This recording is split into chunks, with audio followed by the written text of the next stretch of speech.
Olá, hoje é dia 12 de janeiro de 2020, meu nome é Gilmar, eu estou aqui com mais um vídeo para comentar as notícias da semana. É uma continuidade da análise que eu fiz a semana passada sobre o conflito do Irã contra os Estados Unidos, né?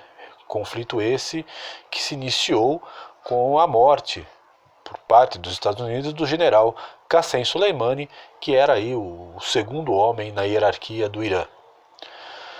Bom, teve esse evento, né, esse assassinato, né, por parte dos Estados Unidos indicando o Soleimani como um agente terrorista, e de fato ele era, porque ele era o articulador dos grupos pró-Irã que atuavam fora do Irã, quer dizer, como eu falei no vídeo passado, o Irã não atuava diretamente, tentando influenciar as regiões, os países próximos, mas atuando a partir de grupos, né, que ele acabava financiando. E o Soleimani era o cara que fazia essa articulação. É claro que todo mundo esperava um revide por parte do Irã, e o Irã faz esse revide, né? O Irã acaba soltando alguns mísseis contra duas bases iraquianas que são usadas, na verdade, por militares americanos. Esse revide não teve nenhuma baixa, nenhum militar e nem civil, tanto americano como iraquiano, morreram.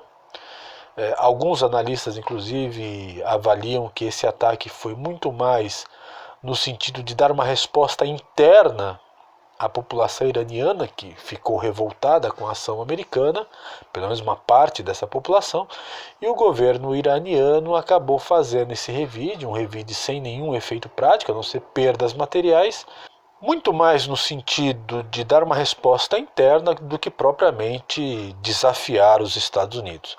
Ainda que o Irã seja uma nação que tem um certo poderio militar, né, tem uma artilharia antiaérea de respeito, uma força aérea ainda que obsoleta, mas com muitas aeronaves em atividade, tem uma força militar, um número de soldados forte, tem uma experiência militar, porque teve aí durante quase 10 anos um conflito com o Iraque, mas é claro que não dá para fazer frente ao poderio militar americano, além do que, como eu já falei em outros vídeos, né, uma guerra custa muito dinheiro e certamente o Irã não tem recursos para manter uma guerra, principalmente contra a principal nação mundial em termos bélicos. Mas de qualquer maneira, esta ação serviu como uma resposta interna. Os Estados Unidos não revidaram, né? E o próprio Donald Trump fez uma declaração meio que pondo panos quentes. Se fizer de novo vai ter problema. Vamos fazer aqui, vamos reintroduzir as sanções econômicas, vamos aumentá-las. Costurou aí um apoio com a OTAN e aparentemente a coisa teria ficado por isso mesmo, exceto por um fato importante, que foi um vacilo, uma bobagem que o Irã fez, que foi a derrubada do avião da Malaysia Airlines, não é da Malaysia Airlines não, um avião da Ucrânia Airlines, sem querer, um acidente, mas acabou matando ali 176 pessoas. Esse não é o primeiro caso, é importante registrar, de aviões civis que foram confundidos com aviões militares e acabaram sendo derrubados. Eu registrei aqui alguns casos, só para a gente ter uma ideia. Em 1983, um avião da Korea Airlines, que fazia o voo Coreia do Sul, Estados Unidos, passou pelo território russo, na época, né, ainda era a União Soviética, né, e os soviéticos não tiveram receio e derrubaram o avião, onde teve 269 mortos. Os soviéticos na época argumentaram de que o avião, ainda que fosse um avião civil, ele estava fazendo espionagem. Em 1970, a União Soviética já tinha abatido um avião da mesma Korea Airlines. Felizmente, naquele momento, o avião só sofreu avarias, ele conseguiu pousar e 2 pessoas morreram, mas 107 sobreviveram, né? Em 1988, um avião da Iran Airlines estava passando pela região e foi confundido pelos Estados Unidos como um avião militar e foi derrubado. Ali nós tivemos 290 mortos. Tá? Então os americanos também fizeram essa bobagem.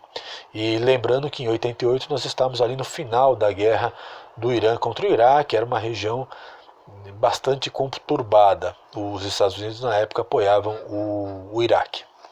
E em 2014 nós tivemos a queda do avião da Malaysia Airlines, que passou sobre a região da Ucrânia, a região que é controlada pelos separatistas, que são pró-Rússia, né? E eles acabaram sendo derrubados por um míssil russo lançado por esses separatistas e tivemos ali 298 mortos.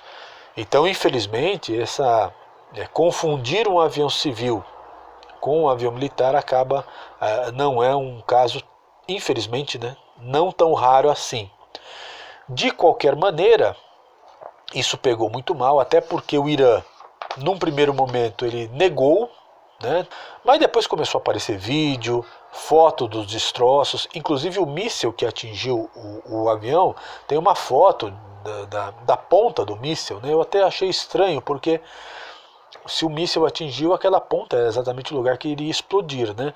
Mas aparentemente não. Esse míssil que atingiu o avião é um míssil feito foi desenvolvido pela Rússia, né? Vendido para o Irã.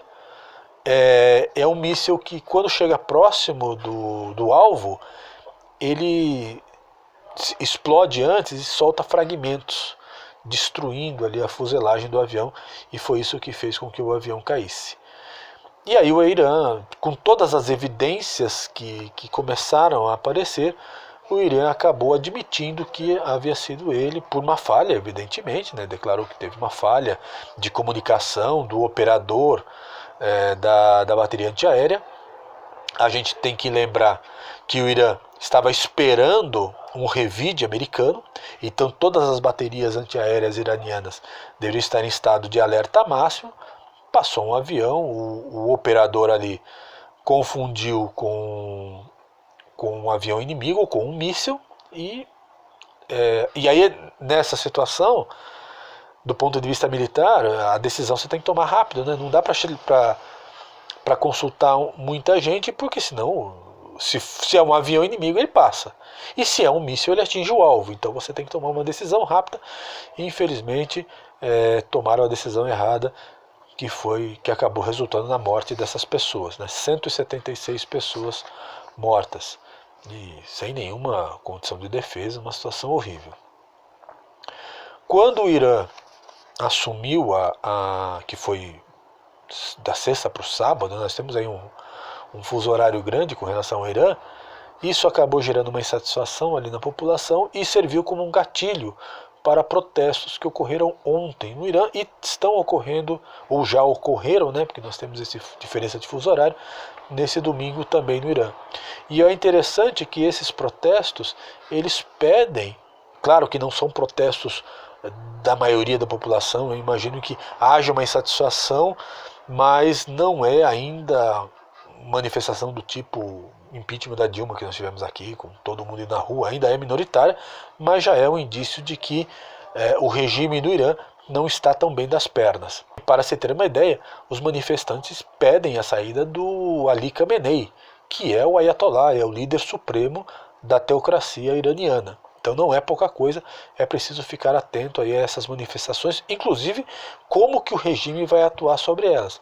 Se forem manifestações pequenas, talvez ele não reprima, mas toda manifestação começa pequena, nenhuma manifestação começa grande, nenhum processo de protesto começa já grande, multitudinário, ele sempre começa pequeno e vai crescendo. Então tem que ver como o regime vai reagir. De qualquer maneira, já houve um acidente diplomático grave. Durante as manifestações, a polícia secreta ali, a polícia política do Irã, a guarda revolucionária, ela prendeu por algumas horas, claro, mas deteve, né, o embaixador britânico Rob McCare. Um país deter um embaixador de outro país é algo bastante grave.